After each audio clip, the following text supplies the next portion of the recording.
I want you guys to give it up for, look, he laughing harder than anybody else. I'm about to just introduce him as Lord Isaac M.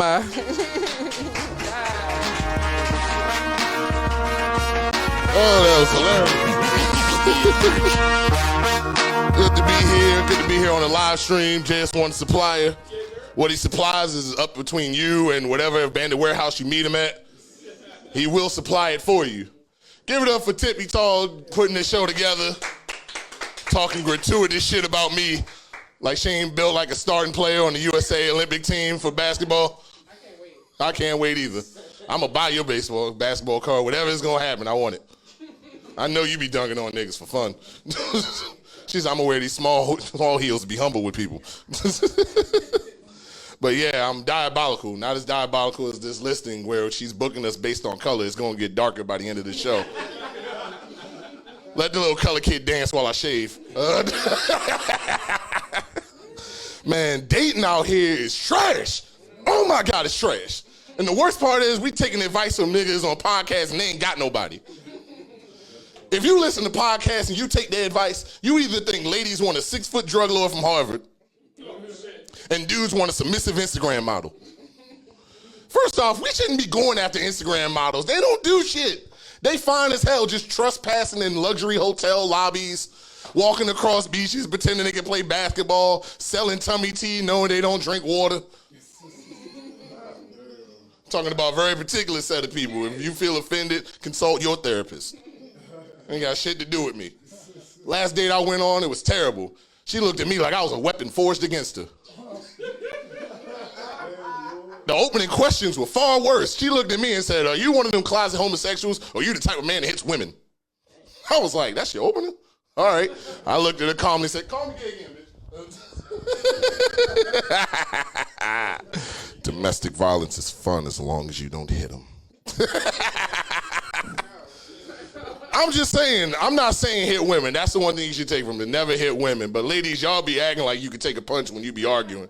Y'all be going for hell over misdemeanors. Just wild as shit. You leave a fork in the sink. That's why your mother's foot gone, because the bitch can't stop eating cake. I'm like, yo. Be hearing fucking He-Man's theme song, by the power of Grayskull, I'ma knock this bitch senseless. Oh my God, anybody saw that TikTocumentary, Who the Fuck Did I Get Married to? You saw that one when she was complaining about that dude lying for 54 episodes? After the 10th one, I knew. After that, it just sounded like an audiobook by Judge Joe Brown. And then he met the stripper named Peaches on his phone. He had a separate phone from me. The only thing I learned from that video is as long as I make money, I can lie too. I'm just saying, if you don't make money, if you live within 2 zip codes of the woman you dating, don't cheat. You both in the same tax bracket. Cheating is a rich man's sport. You got to be able to afford it. That's why women be sad, because you cheating on her broke ass with someone broker. Yes. And the worst part is you never do better when you cheat. It's sad. You got to do better if you're going to cheat. She catch you kicking the door. It's you and like Tyrone Biggums and shit. I'm just like, ew. And ladies, y'all got to stop venting stuff online, because that's how we learn how to manipulate you. Y'all be giving us the tea. We don't even ask you for it. You vent. You ever see 2 women mad at each other? The one that's pissed the most knows the most information. She posts all that shit. She posts everything but her social. And we just be taking notes. All right, give her flowers. Take her out to eat. But dating itself is just a pyramid scheme no matter who you ask. It is a pyramid scheme. Think about it.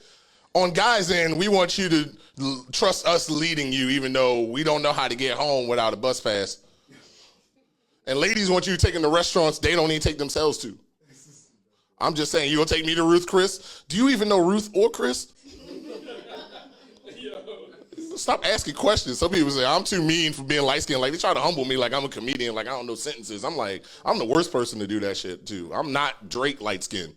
I'm Don Cheadle light-skinned. There's a difference. I'll be Captain Planet real fucking quick. Turn you into a fucking tree. No one believed me. Cool. I love it here. It's beautiful. I love being in the trap house where I walk to the bathroom and end up in the kitchen. I've known Jay a long time. We've been doing these. This is like the 3rd one I've been on. I feel like Thanos at the end of Endgame. I'm like, everything you done, and where does that lead you? Back to me. And that Marvel reference work. He got tables lined up with Tesseracts. I love it.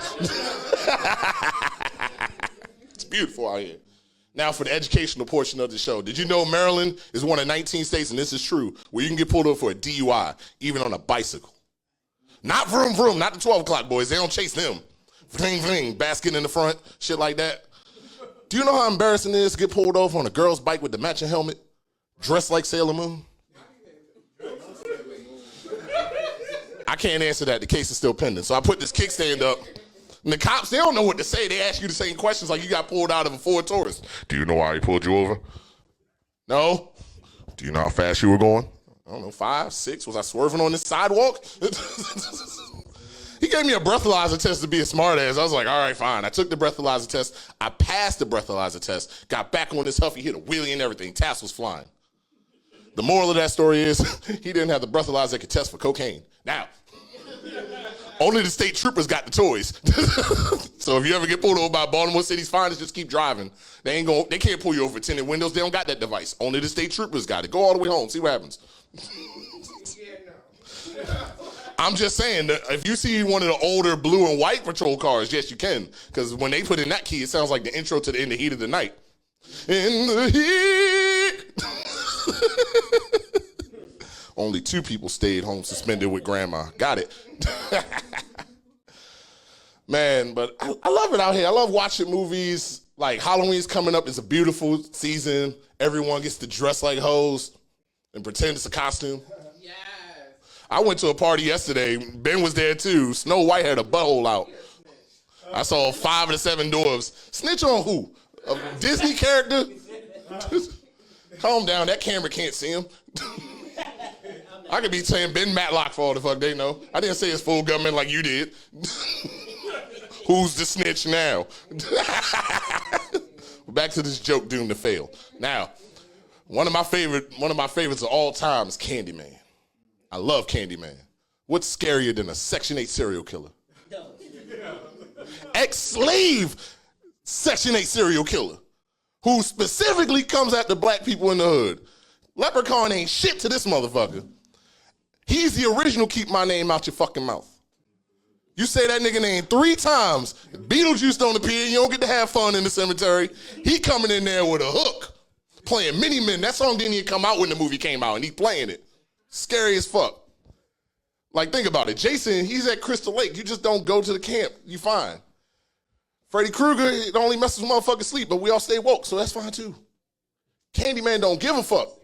Keep my name out your fucking mouth and we all good. What do motherfuckers do? They don't believe you. I'm gonna go test this shit out. What the fuck you mean? Candyman, Candyman. How many people don't like candy corn? Clap if you don't like it. Just if you don't like candy corn, clap. This is your time to speak. All right, cool. There you go. There you go. See, when we ask you if you don't like it, that's fine. But stop telling us you don't fucking like it when we don't fucking ask you. Candy corn ain't done nothing to nobody. We ain't sharing it with you. We ain't even offer it to you. You and candy corn is the way white people treated niggas in the 40s. Replace candy corn with niggas, the same sentence. Why do you have candy corn in your house? I can't be friends with a nigga with candy corn. You eat candy corn? You eat ass.